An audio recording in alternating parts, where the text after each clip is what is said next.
क्वेटा दमा कुमरानी रोड अंगूरी बाग पुलिस नाका नज़दीक का 2 तरह के वैल पेशत कर पुलिस रिदा तराकल सबैचवड़ी जानी तावान नबिकता वैलपत पुलिस और कानून बर्जादारों के इदारा दमक अंगर कुतर क्वेटा दमा कुमरानी रोड अंगूरी बाग पुलिस नाका नज़दीक का 2 तरह के वैल पेशत कर पुलिस रिदा तराकल सबैचवड़ी जानी तावान नबिकता वैलपत पुलिस और कानून बर्जादारों के इदारा दमक अंगर कुतर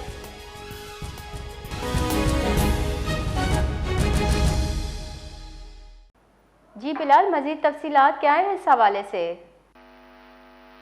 जी बिल्कुल। अब से कुछ वक्त कबल जो है क्वेटा के इलाके कमरानी रोड पर 2 अलहदा बम धमाके हुए हैं। ताहम हुकाम के मुताबिक दोनों वाक़यात में किसी किस्म का जानी या माली नुकसान जो है वो नहीं हुआ है। पुलिस के मुताबिक पहला क्रैकर धमाका जो है वो कुमरानी रोड पर पुलिस नाके के करीब सड़क किनारे हुआ। ताहम इसमें किसी किस्म का जानी और माली नुकसान नहीं हुआ। तफसीलात के मुताबिक मौके पर जो है 10 एहलकार के करीब नफरी लगाकर जो है नाका लगाकर खड़े हुए थे जब ये धमाका सड़क के किनारे हुआ। धमाके के बाद जो है मौके की तरफ जाने वाली सीटीटी की क्राइम सीन यूनिट की गाड़ी जो है वो मौके की तरफ जा रही थी, जिसके करीब जो है दूसरा धमाका हुआ जो कि मौके से कुछ ही दूर थी। कि करीब खड़ी मोटरसाइकिल में नस धमाका खेज मवाद जो है वो फट गया, जिसके नतीजे में भी किसी किस्म का जानी नुकसान तो रिपोर्ट नहीं हुआ है। अलबत्ता गाड़ी को जरूर जज्वी तौर पर जो है नुकसान पहुंचा है।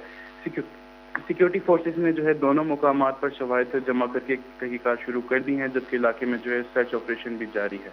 जी बहुत बहुत शुक्रिया बिलाल।